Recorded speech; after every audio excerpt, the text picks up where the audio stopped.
हम लोग यहाँ पर रिएक्शंस ऑफ अल्कीन्स को डिस्कस कर रहे हैं, where we are going to discuss the chemical properties of alkene. So chemical properties of alkene के अंदर हमें जिस केमिकल रिएक्शन को यहाँ पर कवर करना है that is known as the alkenylation. Alkenylation का मतलब क्या होता है? अल्कीनाइलेशन का मतलब होता है reaction of alkenes with each other. हमें एल्कीन को आपस में रिएक्ट करवाना है। अगर मुझे एल्कीन को अगर आपस में रिएक्ट करवाना है ना, तो that approach is basically called as the alkenylation. जैसे मानकर चलो ये मेरा CH3 डबल बॉन्ड CH2 है। अब अगर मुझे दो एल्कीन को अगर आपस में रिएक्ट अगर कराना है, तो यदि मुझे दो एल्कीन को आपस में रिएक्ट करवाना है इन the presence of the H2SO4, अब जैसे ही मैं H2SO4 की प्रेजेंस में दो एल्कीन को रिएक्शन कराऊंगा, तो कैसे रिएक्शन कराऊंगा? सबसे पहले जो मेरा H+ है, ये वाला H+ यहां पर जाकर अटैक करेगा। जैसे ही H+ ने यहां पर जाकर अटैक करा, तो मेरा जो कार्बोकेटायन बनेगा वो मेरा कार्बोकेटायन 3 डिग्री का बनेगा। मेरे H+ ने यहां पर जाकर अटैक क्यों करा? This CH3 is donor, this is also donor. Bond ऐसे जाएगा, एक पर प्लस एक पर माइनस आएगा, माइनस पर मेरा H+ जुड़ जाएगा, इंटरमीडिएट कार्बोकेटायन बनेगा। फिर ये जो कार्बोकेटायन है, इस कार्बोकेटायन पर वापस आपका अल्कीन अटैक करेगा। तो कैसे आपका अल्कीन अटैक करेगा? दोनों के दोनों CH3 इलेक्ट्रॉन डोनर होंगे, बॉन्ड मेरा ऐसा जाएगा, सेंटर पर प्लस आएगा, कॉर्नर पर माइनस जाएगा, और ये माइनस वाला प्लस के साथ क्लब हो जाएगा। जैसे ही तुम्हारा माइनस वाला प्लस के साथ क्लब हो जाएगा, तो यहां पर क्या बन जाएगा? देखो, ये मेरा CH3 इधर आ जाएगा, C इधर आ जाएगा, CH3 इधर आ जाएगा पॉजिटिव, इधर आ जाएगा CH2, और ये जो मेरा CH2 है ये इस पॉजिटिव के साथ क्लब हो जाएगा। जैसे ये मेरा पॉजिटिव के साथ क्लब हो जाएगा, तो मेरा इंटरमीडिएट कार्बोकेटायन बनेगा। आपने पहले स्टेप में H+ दिया था ना, that is basically known as the catalyst here. तो जो आपने पहले स्टेप में H+ दिया, now you have to remove H+ in the final step. तो जैसे ही आप H+ को फाइनल स्टेप में निकालोगे, तो कहाँ से निकालोगे? पॉजिटिव के पड़ोस वाले कार्बन से H को निकालना है और इधर से भी आपको H को निकालना है। तो आपकी दो अल्कीन बनेगी, एक एल्कीन आपकी ये बनेगी और एक एल्कीन आपकी ये बनेगी। तो दो एल्कीन का आपस में reaction is basically called as the alkenylation. अगर आपने दो एल्कीन को अगर आपस में रिएक्ट अगर करवाया, तो हमारे उस प्रोसेस का नाम क्या हो जाएगा? अल्कीनाइलेशन कहलाएगा। तो you have to remember this word. ऐसे ही जो मेरा अगला मेथड है that is known as the oxidation. बच्चों, ऑक्सीडेशन के अंदर मुझे सबसे पहला टर्मिनोलॉजी पढ़ना है जिसका नाम होता है कंबशन। कंबशन का मतलब क्या होता है? किसी भी कंपाउंड को बर्न करना is called as the combustion. अब अगर आप किसी भी मॉलिक्यूल को अगर बर्न करते हो, किसी भी कंपाउंड को अगर आप जलाते हो, तो of course you know very well in the presence of oxygen आप उसको बर्न करेंगे। तो यहां पर मान लो जैसे मेरे को कोई अल्कीन अगर दे रखा है CnH2n, अगर आप इसको कभी भी अगर बर्न अगर करना चाहते हो, तो ऐसे परिस्थिति में ये मेरा एल्कीन है, अगर आप इसको बर्न अगर करना चाहते हो, तो यू नो वेरी वेल आपको ऑक्सीजन की रिक्वायरमेंट होगी। तो how much O2 will require? That is known as the 3n/2 O2 की रिक्वायरमेंट होगी। जैसे ही 3n/2 O2 की रिक्वायरमेंट हुई, NCO2 बनेगा, NH2O बनेगा और हीट रिलीज हो जाएगा। मतलब जैसे अगर आप किसी का भी कंबशन इक्वेशन अगर लिखना चाहते हो, जैसे आप लोग इथीन का कंबशन इक्वेशन अगर लिखना चाहते हो, दैट्स द C2H4, तो put the N is equal to 2। तो यहां पर आपका O2 कितना बन जाएगा? 3O2, और आपका CO2 कितना निकल जाएगा? 2CO2 निकल जाएगा, और 2 ही H2O निकल जाएगा, एंड योर फाइनली हीट निकलेगी जिसका नाम होगा heat of combustion. This released heat is basically known as the heat of combustion here. तो अगर आप कभी भी किसी भी एल्कीन का अगर आप कंबशन अगर करना चाहते हैं, तो ऐसी परिस्थिति में this is the general equation, CnH2n plus 3n/2 O2 gives to the NCO2 NH2O plus heat। तो ये मेरा जो अल्कीन है, मतलब वॉल्यूम ऑफ अल्कीन और वॉल्यूम ऑफ ऑक्सीजन को अगर अपन डिवाइड अगर करते हैं, तो अल्कीन का वॉल्यूम कितना है? 3n/2, और आप लोगों का ऑक्सीजन सॉरी अल्कीन कितना है? CnH2n, और उसके अंदर ऑक्सीजन कितना लग रहा है? 3n/2। तो ऐसी परिस्थिति के अंदर यहाँ पर वॉल्यूम ऑफ अल्कीन और वॉल्यूम ऑफ ऑक्सीजन का जो रेशो आएगा that is basically n divided by 3n। तो यहाँ पर हमारा जो आंसर आएगा वो इस प्रकार से आ जाएगा। तो याद रखिएगा, this concept is basically known as the combustion. अब एक जो टर्मिनोलॉजी यहां पर आती है, ozonolysis reaction, one of the most important chemical reaction of the alkene, ये हमारे एल्कीन का बहुत इंपॉर्टेंट केमिकल रिएक्शन है ओजोनोलाइसिस। ओजोनोलाइसिस का मतलब क्या होता है? ओजोनोलाइसिस का मतलब होता है रिएक्शन विद ओजोन। मैंने यहां पर ओजोन के साथ रिएक्शन करानी है। आज अगर बच्चों मुझे अगर कभी भी कोई एल्कीन अगर दे रखा है, suppose RCH double bond CHR, मेरे को अगर कोई भी एल्कीन अगर दे रखा है और मैंने अगर उसकी रिएक्शन किसके साथ कराई? ओजोन के साथ। ओजोनोलाइसिस का मतलब क्या होता है? ओजोनोलाइसिस का मतलब होता है रिएक्शन विद ओजोन। तो जैसे ही अगर आप किसी भी एल्कीन की रिएक्शन अगर ओजोन के साथ कराओगे, कैसे होगी रिएक्शन? हमारा डबल बॉन्ड ब्रेक होगा, और जैसे ही मेरा डबल बॉन्ड यहां पर ब्रेक होगा, यहां पर 3 ऑक्सीजन के जो एटम्स हैं, इनमें क्या होगा? एक ऑक्सीजन ऊपर की तरफ कनेक्ट होगा, 2 ऑक्सीजन मेरे नीचे की तरफ कनेक्ट होंगे, और मेरा एक कंपाउंड बनेगा जिसका नाम होगा ओजोनाइड। मैंने क्या बोला? आज अगर आपने कभी भी एल्कीन की रिएक्शन अगर ओजोन के साथ कराई, तो 1 oxygen will connected upside, 2 oxygen will connected down side, और ये मेरा कंपाउंड बनेगा ओजोनाइड। और अगर मैंने इस ओजोनाइड का अगर क्या करवा दिया? हाइड्रोलाइसिस करवा दिया। तो जैसे ही मैं इसका हाइड्रोलाइसिस करवाऊंगा, तो हाइड्रोलाइसिस आप कैसे करवाओगे? अगर आप इसका हाइड्रोलाइसिस अगर कराना चाहते हो, तो आपको एक बॉन्ड आपको यहां से ब्रेक करना पड़ेगा, एक बॉन्ड आपको यहां से ब्रेक करना है, और एक बॉन्ड आपको यहां से ब्रेक करना है। जैसे ही अगर आपने यहां से बॉन्ड को ब्रेक करा, एक बनेगा RCHO, एक बनेगा RCHO, तो ये मेरा बन जाएगा RCS डबल बॉन्ड हो, RCS डबल बॉन्ड हो। और ये हाइड्रोलाइसिस जो अपन बेसिकली कराते हैं, ये हाइड्रोलाइसिस हम लोग करवाते हैं या तो जिंक की प्रेजेंस में या डाई मिथाइल सल्फाइड की प्रेजेंस में। तो अगर आप लोगों ने जिंक या डाई मिथाइल सल्फाइड की प्रेजेंस में अगर हाइड्रोलाइसिस अगर करवाया, तो ये जो Zn है, ये ऑक्सीजन के साथ में रिएक्शन कर कर ZNO बना लेगा, या डाई मिथाइल सल्फाइड ऑक्सीजन के साथ में रिएक्शन करने के बाद डाई मिथाइल सल्फोक्साइड बना देगा, और मेरा आंसर जो आएगा that will turn into the aldehyde. तो ओजोनोलाइसिस क्या होता है? The addition of ozone on the double bond and subsequent hydrolysis of the ozonide formed the termed is known as the ozonolysis। आज अगर हम लोग अगर देखें, तो ये मुझे कोई एल्कीन दे रखा है, मैंने सबसे पहले इस एल्कीन की रिएक्शन ओजोन के साथ करवाई। जैसे ही मैंने एल्कीन की रिएक्शन ओजोन के साथ कराई, तो सबसे पहले मेरा ओजोनाइड का फॉर्मेशन हुआ। ओजोनाइड क्या होगा? आपको डबल बॉन्ड को ब्रेक करना है। As you will break the double bond here, एक ऑक्सीजन एक तरफ, 2 ऑक्सीजन एक तरफ, ये मेरा जो कंपाउंड बनेगा, ये मेरा ओजोनाइड बनेगा। इस ओजोनाइड का आपको बाद में क्या करवाना है? हाइड्रोलाइसिस कराना है। जैसे तुम इसका हाइड्रोलाइसिस कराओगे, एक बार बॉन्ड आपको यहां से तोड़ना है, इधर से तोड़ना है, तो एक कंपाउंड बनेगा RCHO और एक कंपाउंड बनेगा CS2 डबल बॉन्ड O। तो एक तो मेरा बन जाएगा RCS double bond O, that's known as the aldehyde. Another जो बनेगा that's called as the formaldehyde. और इस प्रकार से जो मेरा यहाँ पर आंसर आएगा, इसका नाम हमारा एल्डिहाइड और फॉर्मेल्डिहाइड कहलाएगा। तो कभी भी अगर आपको ओजोनोलाइसिस अगर दे दे, तो हमको ध्यान रखना है, the hydrogen peroxide formed in the reaction is removed by. यहाँ पर एक्चुअली क्या होता है ना, कि आज आपको जिंक का यूज में क्यों लिया गया? आज अगर सपोज करो अगर मैं जिंक नहीं लेता, तो आज अगर आप जिंक नहीं लेते तो क्या होता? आज जो ये आपका ऑक्सीजन है, इस ऑक्सीजन के साथ भाई आपका प्रोडक्ट तो बनता ही सही, RCS डबल बॉन्ड हो। केवल अगर मान लो आपने वाटर अगर लिया होता, आपने जिंक नहीं लिया होता, तो ऐसी परिस्थिति में यहां पर क्या बनता? ये जो वाटर है, ये इस ऑक्सीजन के साथ रिएक्शन करता और आपका हाइड्रोजन पेरोक्साइड बनता।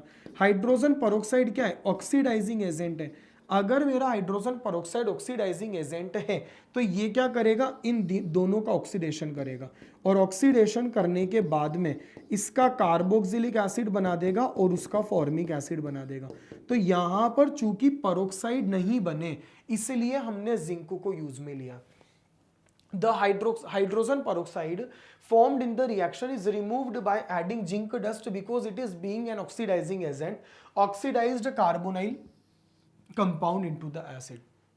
अगर तुमने केवल और केवल हाइड्रोलाइसिस अगर करवाया, आज अगर आपने जिंक की प्रेजेंस नहीं ली, then this water molecule will react with the oxygen atom will turn into the H2O2, and since my H2O2 is the oxidising agent, in that condition your molecule will turn into the carboxylic acid.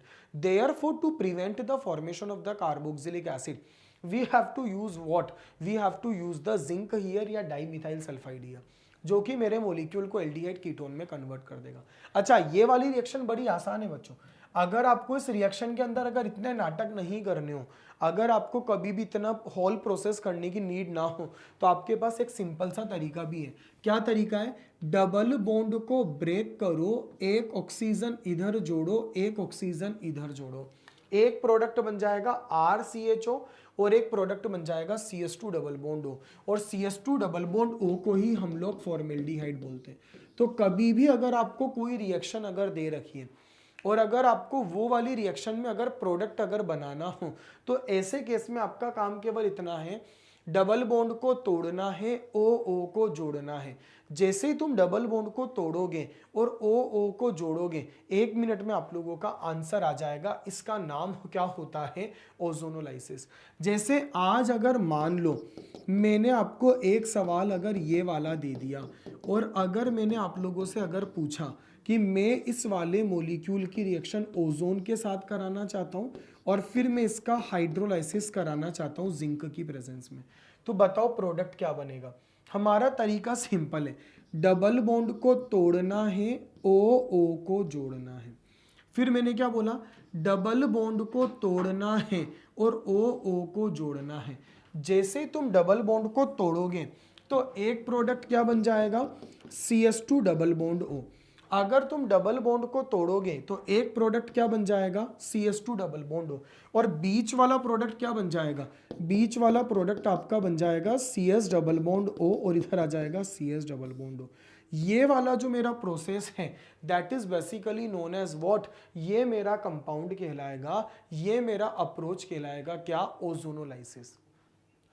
Ozonolysis of alkene offer a valuable method of detection and location of the double bond in the complex organic molecule.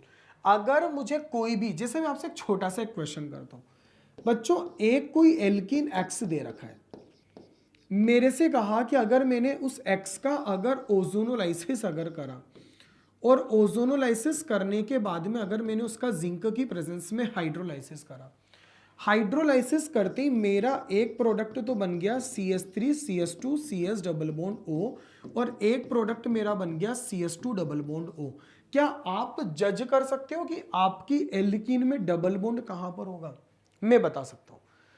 आज अगर मान लो, वैसे तो इन दोनों से product अगर आप alkyne बनाना चाहते हो तो अल्कीन आप कैसे बनाओगे? अगर आप अल्कीन बनाना चाहते हो तो ये मेरा CH3 CH2 CS double bond O, ये मेरा CH2 डबल बॉन्ड O. और अगर मान लो आपको कभी अल्कीन अगर बनानी है तो आप क्या तरीका अपनाओगे? हम लोग क्या करते हैं, हम वैसे डबल बॉन्ड को तोड़ते हैं, OO को जोड़ते हैं. यहां पर हम क्या करेंगे? OO को हटाएंगे, डबल बॉन्ड लगाएंगे. जैसे ही मैं OO को हटाऊंगा और डबल बॉन्ड लगाऊंगा तो मेरा प्रोडक्ट ये वाला बन जाएगा. अब अगर मान लो कि मुझे अगर ये वाला कंपाउंड अगर, तो यार मेरा फॉर्मेल्डिहाइड अगर इस कंपाउंड में अगर बन रहा है तो वो अपने आप में इंडिकेशन किस चीज का है? कि मेरा डबल बॉन्ड कहीं ना कहीं कोने में ही आता होगा.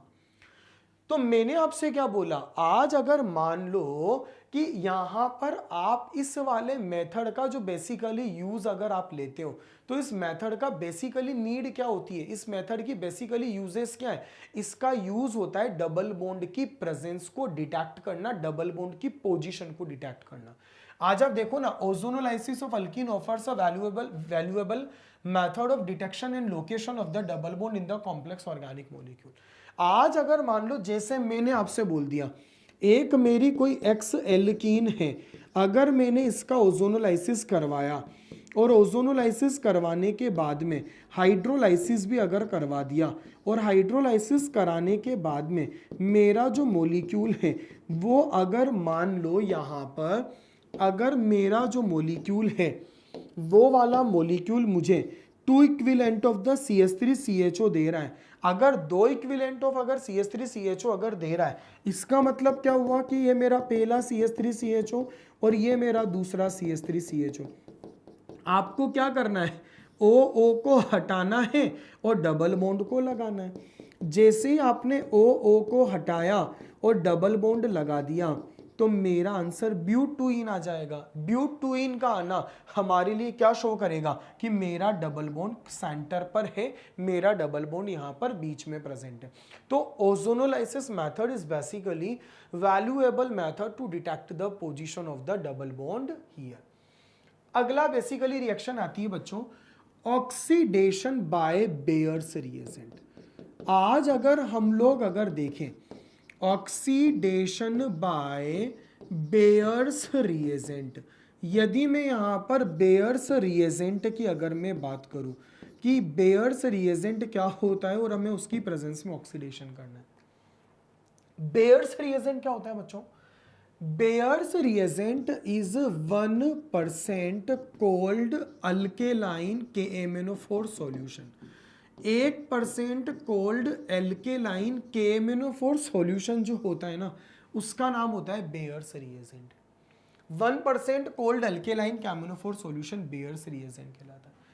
इस रिएक्शन का जो नाम होता है ना वो हमारा एक्चुअली हाइड्रोक्सिलेशन कहलाता है।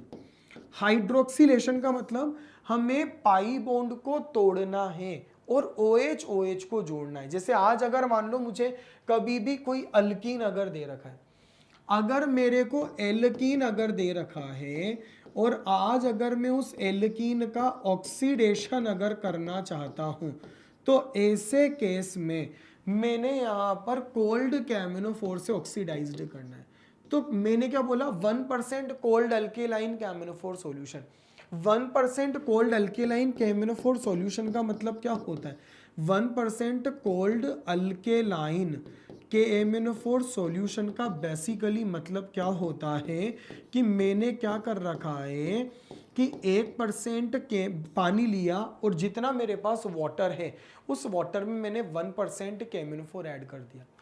जैसे उसमें मैंने 1% KMnO4 ऐड कर दिया तो देखो ये मेरा KMnO4 क्या करेगा, ये मेरा नेसेंट ऑक्सीजन प्रोवाइड करेगा। तो ये तो आ जाएगा मेरा नेसेंट ऑक्सीजन और चूंकि वहां पर वाटर भी प्रेजेंट है तो यहां पर हमारा वाटर भी आ जाएगा। तो ये दोनों मिलकर क्या करेंगे, पाई बॉन्ड को तोड़ेंगे और OH OH को जोड़ेंगे।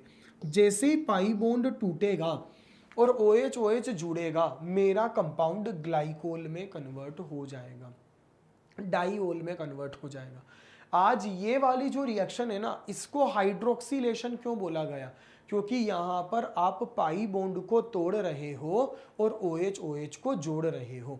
तो आज अगर मुझे कोई भी एल्कीन अगर दे दिया जाए और अगर उस एल्कीन के अंदर यहाँ पर अगर हमको क्या दे दे, यहाँ पर अगर हम लोगों को अगर एल्कीन अगर दे दिया जाए और कोल्ड एल्केलाइन KMnO4 अगर दे दे तो आपको पाई बॉन्ड को तोड़ना है और OH OH को जोड़ना है। जैसे ये मेरा साइक्लोहेक्सीन है।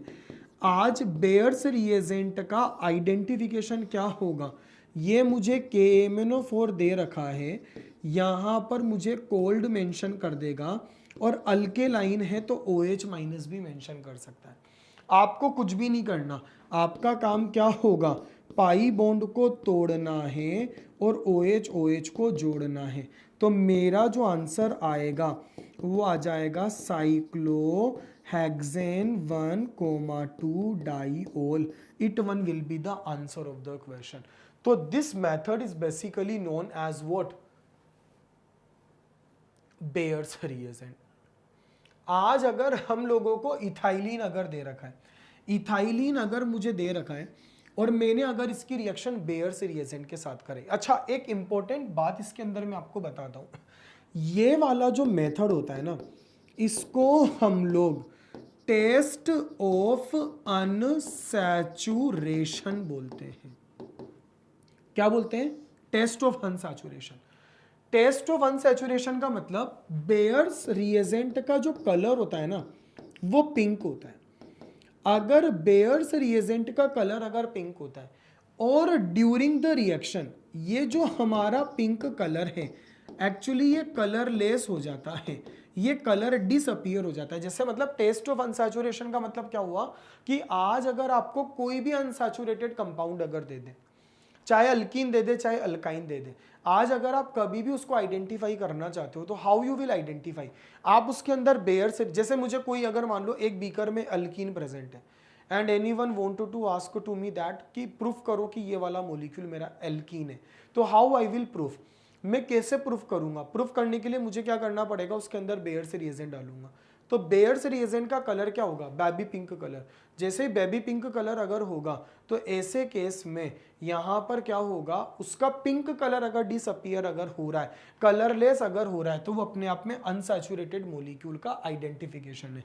तो ध्यान रखना यहाँ पर मैं क्या बोल रहा हूँ, यहाँ पर जो मेरा अनसैचुरेटेड जो कंपाउंड्स होंगे, unsaturated compounds on reaction with, आज जो unsaturated compound on reaction with bears reagent, ये जो मेरे कंपाउंड होंगे ये बेयर्स रिएजेंट के साथ में रिएक्शन करेंगे। On reaction with bears reagent it's pink colour of bears reagent disappears. वहाँ पर क्या होगा कि जो आप लोगों का पिंक कलर जो होगा, pink colour of bears reagent disappears, तो वहाँ पर हमारा जो बेयर्स रिएजेंट है उसका पिंक कलर क्या हो जाएगा? बेयर्स रिएजेंट इज डिसअपीयर हो जाएगा। तो ये वाला जो होता है ये एक्चुअली टेस्ट ऑफ अनसैचुरेशन कहलाता है। The pink colour of the KMnO four solution is discharged, it is used to test the presence of unsaturation in organic compound। इसको बेयर से टेस्ट या टेस्ट ऑफ अनसैचुरेशन भी बोलते हैं। एक होता है ऑस्मियम टेट्राऑक्साइड। मतलब ऑस्मियम टेट्राऑक्साइड के बारे में मैं एक बात बोलना चाहता हूं, it is photocopy of bears reagent. जो काम आपका बेयर्स रिएजेंट ने करा है ना, सेम टू सेम काम यहाँ पर ऑस्मियम टेट्राऑक्साइड करता है। जैसे यहाँ पर ये मुझे एल्कीन दे रखा है, अगर मैंने एल्कीन की रिएक्शन अगर ऑस्मियम टेट्राऑक्साइड के साथ कराई, तो जैसे आपने एल्कीन की रिएक्शन ऑस्मियम टेट्राऑक्साइड के साथ कराई, ओवरऑल क्या होगा? आज अगर आप ओवरऑल अगर जाओगे तो पाई बॉन्ड टूटेगा और OH OH जुड़ेगा। मतलब मैंने फोटोकॉपी क्यों बोला कि ये वाली जो रिएक्शन है ना ये मेरी हाइड्रोक्सिलेशन रिएक्शन कहलाती है। जैसे वहां पर आप पाई बॉन्ड को तोड़ करके OH OH को जोड़ते हो ना, the same approach you have to do here, वो यहाँ पर आपको करना है। मैकेनिज्म क्या होता है एक्चुअली इसका? ये मेरा RCS डबल बॉन्ड CS2 होता है। मैंने इसकी रिएक्शन ऑस्मियम टेट्राऑक्साइड के साथ करानी है। जैसे ही मैं इसकी रिएक्शन ऑस्मियम टेट्राऑक्साइड के साथ कराऊंगा तो बच्चों ऑस्मियम का जो ऑक्सीडेशन स्टेट होता है ना वो यहाँ पर +8 होता है। ये अपने मैक्सिमम ऑक्सीडेशन स्टेट में प्रेजेंट होता है ऑस्मियम। यहाँ पर अगर मेरा ऑस्मियम यहाँ पर मैक्सिमम ऑक्सीडेशन स्टेट में अगर प्रेजेंट होता है तो ऐसे केस में ये ऑस्मियम क्या करता है? ऑक्सीजन से इलेक्ट्रॉनों को अट्रैक्ट करता है। तो ये ऑक्सीजन डेफिशिएंसी को फील करेगा। जैसे डेफिशिएंसी को फील करेगा तो ये पाई बॉन्ड इधर अटैक करेगा। अटैक करते ही यहाँ पर क्या होगा? जैसे ही तुम्हारे पाई बॉन्ड ने अगर इधर अटैक करा, तो जैसे ही मेरा पाई बॉन्ड अगर इधर अटैक करेगा, अटैक करते ये वाला जो पाई बॉन्ड है ये इधर चला जाएगा और इस बॉन्ड को ऑस्मियम ले लेगा। तो यहाँ पर क्या बन जाएगा बच्चों? ये मेरा बन जाएगा R, इधर आ जाएगा CH, इधर आ जाएगा CS2।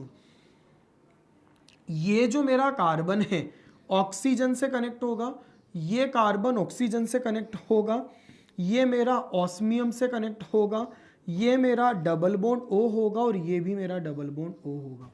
यहाँ पर क्या होगा? रिंग ऑफ ऑस्मियम एस्टर का फॉर्मेशन होगा। और बाद में जब आप इस वाले मॉलिक्यूल का हाइड्रोलाइसिस करवाओगे तो हाइड्रोलाइसिस होने के बाद में ये वाला मेरा मॉलिक्यूल डाईओल में कन्वर्ट हो जाएगा।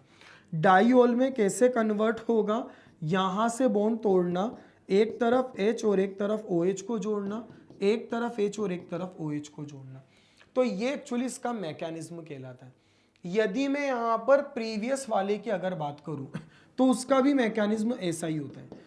RCS डबल बॉन्ड CS2 है, आपने KMnO4 के साथ में रिएक्शन करवाई, जैसे ही आपने KMnO4 के साथ में रिएक्शन करवाई तो ये मेरा MnO4 माइनस आयन होगा। ये जो मेरा MnO4 माइनस आयन है यहाँ पर मैग्नीज अपने मैक्सिमम ऑक्सीडेशन स्टेट +7 में प्रेजेंट है। जैसे ही +7 में प्रेजेंट है तो ये ऑक्सीजन से इलेक्ट्रॉनों को अट्रैक्ट करेगा, ये पाई बॉन्ड इधर अट्रैक्ट करेगा, ये बॉन्ड मेरा इधर जाएगा और ये यहाँ पर अटैक करेगा। यहाँ पर भी आप लोगों की वैसी ही रिंग का फॉर्मेशन हो जाएगा जैसी रिंग आप लोगों की वहाँ पर बनी थी। ये मेरा मैग्नीज कहलाएगा, इधर मेरा ऑक्सीजन के साथ जुड़ेगा, this is your double bond O और इधर आ जाएगा O-। बाद में आप इसका हाइड्रोलाइसिस करवाओगे तो as you will do the hydrolysis here in that condition now what will happen, यहाँ पर ये वाला जो मेरा मॉलिक्यूल है यहाँ से बॉन्ड टूटेगा, एक तरफ H और एक तरफ OH आ जाएगा, इधर भी मेरा H और इधर भी मेरा OH आ जाएगा और फाइनली जो मेरा मॉलिक्यूल होगा it will turn into the RCHOH CS2OH। तो ये वाला जो मेरा मॉलिक्यूल कहलाएगा that will turn into the diol. तो आज मैंने इसीलिए कॉपी बोला, आज आप बेयर्स का मैकेनिज्म देखो और एक बार आप ओस्मियम टेट्राऑक्साइड का मैकेनिज्म देखो, दोनों में लगभग सेम कंसेप्ट को हमको यहाँ पर फॉलो करना है। वही मेरी रिंग का फॉर्मेशन हो रहा है, वही रिंग हमारी यहाँ पर बन रही है और हमारा लगभग सेम कंसेप्ट यहाँ पर यूज में आ रहा है। तो दोनों के दोनों सेम कंसेप्ट हैं। आपको याद रखना है कि अगर हम इस रिएक्शन की बात करेंगे तो आपको हाइड्रोक्सिलेशन करना है। हाइड्रोक्सिलेशन का मतलब पाई बॉन्ड को तोड़ना है, OH OH को जोड़ना है, बस वो मेरा टेस्ट ऑफ अनसैचुरेशन होता है, ये वाला नहीं होता है। तो ये मेरा ऑस्मियम टेट्राऑक्साइड कहलाएगा। अगली जो रिएक्शन होती है उसका नाम होता है इपॉक्सीडेशन। इपॉक्सीडेशन का मतलब क्या होता है? इपॉक्सीडेशन का मतलब होता है इपॉक्साइड का फॉर्मेशन। आज इपॉक्साइड का फॉर्मेशन का मतलब क्या होता है? आज अगर मुझे फॉर्मेशन ऑफ इपॉक्साइड अगर करना हो, इपॉक्साइड का मतलब क्या होता है? Epoxide is basically called as your cyclic ether. Cyclic ether मेरा इपॉक्साइड कहलाता है। तो अगर मान लो मेरे को जैसे अगर एल्कीन अगर दे रखा है और अगर मैंने इस एल्कीन की रिएक्शन अगर किसके साथ करवा दी, इसकी रिएक्शन अगर मैंने करवा दी पर एसिड्स के साथ। पर एसिड क्या होता है? आज अगर मुझे कोई नॉर्मल एसिड अगर दे रखा हो तो नॉर्मल एसिड में आपने अगर एक ऑक्सीजन को और कनेक्ट कर दिया, जैसे ये तो मेरा नॉर्मल एसिड है, अगर मैंने इस नॉर्मल एसिड में एक ऑक्सीजन को अगर और कनेक्ट अगर कर दिया तो ऐसे केस में एक ऑक्सीजन और कनेक्ट होने के बाद में ये मेरा पेरोक्साइड लिंकेज होता है। तो पेरोक्साइड लिंकेज के कारण ये मेरा पर एसिड कहलाता है। आज जैसे यहां पर अगर हम देखें RCOOH, it's my normal acid here.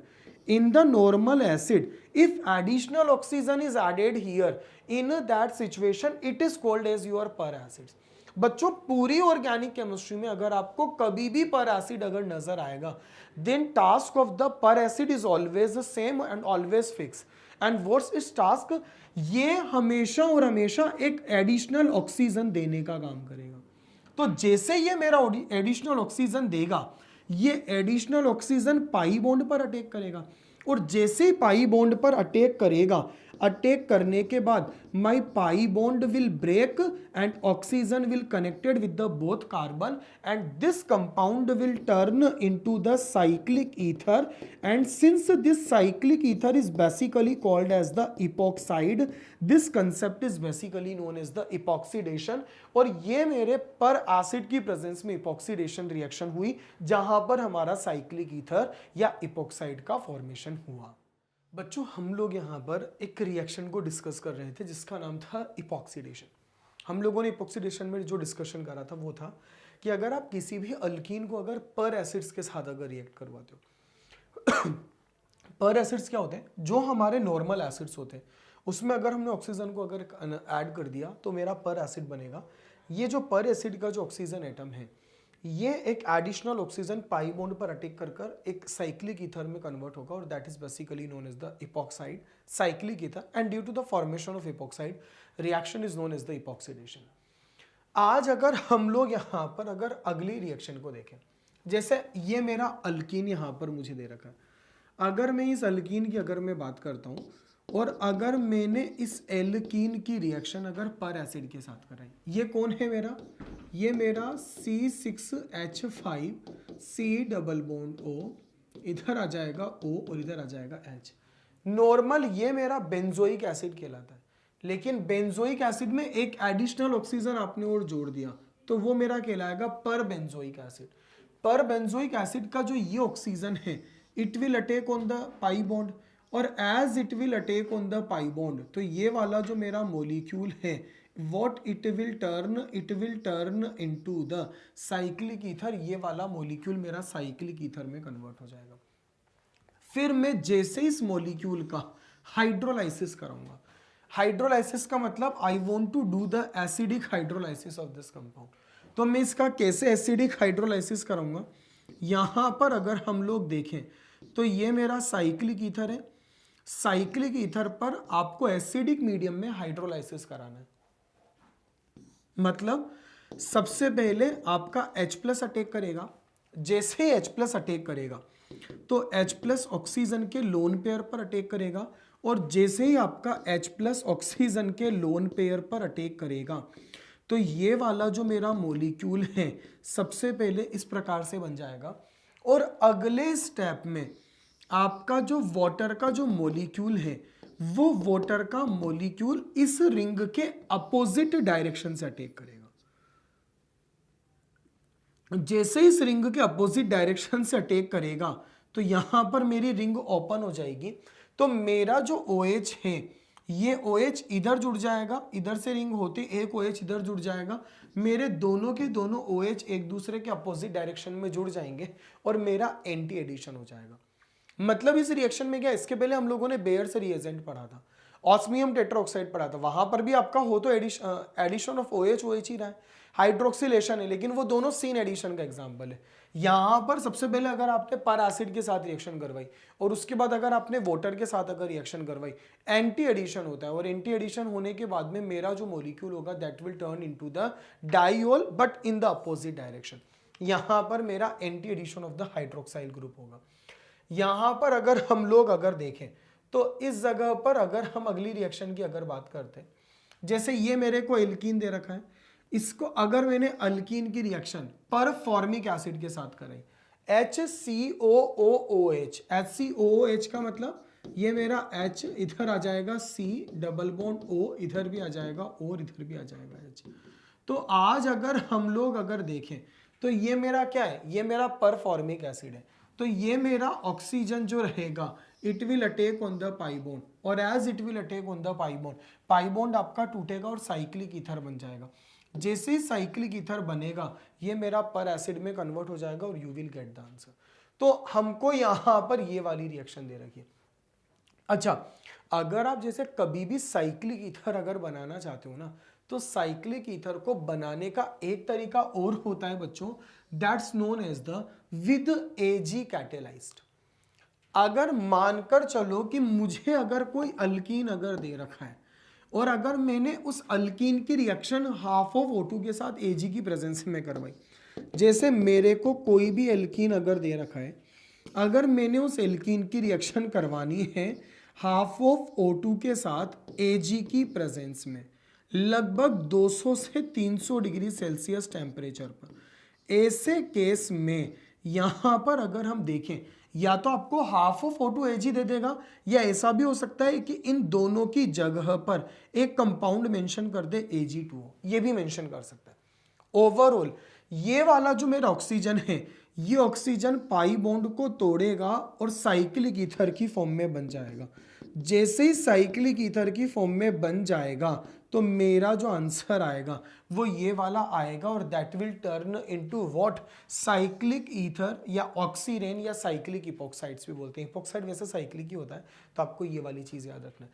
तो या तो आपको पर एसिड्स दे दे, और अगर आपको पर एसिड अगर नहीं दे रखा और अगर आपको O2 के साथ रिएक्शन कराने के लिए बोल रहा है इन the presence of the Ag, तो भी मेरा साइक्लिक ईथर का फॉर्मेशन होता है, ये भी मेरी इपॉक्सीडेशन रिएक्शन है। मतलब हमको अगर मान लो आज अगर मेरे को यहां पर साइक्लोहेक्सीन अगर दे दिया जाए, तो आज अगर हम साइक्लोहेक्सीन की रिएक्शन चाहे मैं यहां पर एसिटिक एसिड पर एसिटिक एसिड के साथ करा दूं, पर एसिटिक एसिड का फॉर्मूला क्या होता है CH3COOH, या फिर मैं इसकी रिएक्शन जो है किसके साथ करा दूं, हाफ ऑफ O2 के साथ Ag की प्रेजेंस में करवा दूं, ये भी मेरा एक ऑक्सीजन देगा, ये भी मेरा एक ऑक्सीजन देगा। तो इस वाले केस में भी मेरा साइक्लिक ईथर ही बनेगा, और इस वाले केस में भी मेरा साइक्लिक ईथर ही बनेगा। तो दोनों के दोनों केसेस में साइक्लिक ईथर का ही फॉर्मेशन होगा, और मेरा आंसर इस प्रकार से आ जाएगा। तो ये वाली जो रिएक्शन है ये भी Ag कैटलिस्ट के साथ है। इसके पहले है ना हम लोगों ने एक रिएक्शन पढ़ी थी जिसका नाम था बेयर्स रिएजेंट। आज अगर आपको याद हो तो बेयर्स रिएजेंट मैंने क्या पढ़ाया था, 1% cold alkaline KMnO four solution was the Baeyer's reagent which was having the baby pink colour. आज अगर हम देखेंगे तो बेयर्स रिएजेंट हाइड्रोक्सिलेशन रिएक्शन होती है, पाई बॉन्ड को तोड़ते हैं और OH को जोड़ते हैं। आज जो ये मैं रिएक्शन करवा रहा हूं ये मेरा हॉट KMnO4 है। Whether your hot KMnO4 may be the acidic और अल्केलाइन, ये मेरा कुछ भी हो सकता है, लेकिन it's my hot KMnO4 here. तो अगर हम लोग अगर देखें, अब देखना जैसे ये, अब मैं आपको एक डिफरेंस बता दूं। आज अगर मान लो मेरे को अगर कोई अल्कीन अगर दे रखा है, ये और ये एक ही है, मैंने अगर मान लो इसकी रिएक्शन चाहे आपका हॉट KMnO4 एसिडिक हो या वो अल्केलाइन हो, उससे कोई इंपैक्ट नहीं पड़ने वाला अगर है, तो ऐसे केस में क्या होगा बच्चों, जब आप कोल्ड KMnO4 लेते हो ना, तो कोल्ड KMnO4 में केवल एक पाई बॉन्ड ब्रेक करते हैं। आज ये मेरा हॉट KMnO4 है। हॉट KMnO4 की अगर मैं बात करूंगा तो यहां पर मैं दोनों के दोनों बॉन्ड को ब्रेक करूंगा।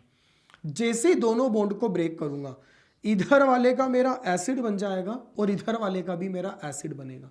मतलब you have to break the double bond, make the acid of the left hand side, make the acid of the right hand side. तो ये वाला मेरा लेफ्ट वाले का एसिड बनकर कार्बोक्सिलिक एसिड बन जाएगा, राइट वाले का भी एसिड बनकर मेरा कार्बोक्सिलिक एसिड बनेगा। और बच्चों ध्यान रखना, ये जो मेरा फॉर्मिक एसिड होता है यह रैपिडली ऑक्सीडाइज्ड होने के बाद में ये वाला मॉलिक्यूल मेरा CO2 और H2O में कन्वर्ट हो जाएगा ऑटोमेटिकली। तो ऐसी परिस्थिति में आज अगर मुझे कभी भी अगर एल्कीन अगर दे दे and I want to oxidized alkene in the presence of the hot KMnO4 या acidic KMnO4, in that condition we have to break the double bond, or as we will break the double bond so you have to convert the acid at the both side, left का भी acid बनाएंगे right का भी acid बनेंगे। याद रखना formic acid वापस oxidised होने के बाद CO2 H2O में कन्वर्ट हो जाएगा। Concept is basically known as what, ये मेरा कहलाएगा एसिडिक की प्रेजेंस में ऑक्सीडेशन। अगर मानकर चलो जैसे मेरे को यहां पर इथीन दे रखा है, अब अगर मैंने इथीन का अगर ऑक्सीडेशन करा, again our story will be the same. What will be our story, we have to break the double bond. जैसे ही आप डबल बॉन्ड को ब्रेक करोगे, इधर वाले का एसिड इधर वाले का एसिड, तो आपका आंसर क्या आ जाएगा, आपका आंसर आ जाएगा 2 equivalent of the formic acid. अब जैसे ही मेरा answer 2 equivalent of the formic acid अगर आया, ये जो मेरा है ये वाला मेरा मॉलिक्यूल क्या हो जाएगा, CO2 और H2O में कन्वर्ट हो जाएगा। जैसे ये CO2 और H2O में कन्वर्ट हो जाएगा, our answer will be considered as a CO2 और H2O। मतलब आपके अगर कभी भी एज अ प्रोडक्ट अगर फॉर्मिक एसिड बन रहा है ना, तो आप कभी भी उसको फॉर्मिक एसिड मत रहने दो, आप उसको आगे की तरफ लेकर चल जाओ और CO2H2O बना देना। जैसे ये मेरा ब्यूटूइन है, आज अगर मैंने ब्यूटूइन का अगर ऑक्सीडेशन करा इन the presence of the hot KMnO4, तो जैसे ही अगर आपने हॉट KMnO4 की प्रेजेंस में अगर इसका ऑक्सीडेशन करा, again you have to break the double bond and convert acid at the both side, left का भी एसिड राइट का भी एसिड, तो मेरा जो मोलिक्यूल बन जाएगा that will convert into the two equivalent of the acetic acid. मेरा answer two equivalent of acetic acid में कन्वर्ट होगा। लेकिन पता है यहां पर एक चीज को आपको ध्यान रखना है। क्या चीज याद रखनी है? जैसे मुझे ये वाला कंपाउंड दे दिया, इस कंपाउंड का नाम क्या होता है? That's known as the isobutylene या आइसोब्यूटेन। अब मैंने आपसे क्या बोला, सपोज करो you want to oxidise your molecule in presence of the hot KMnO4।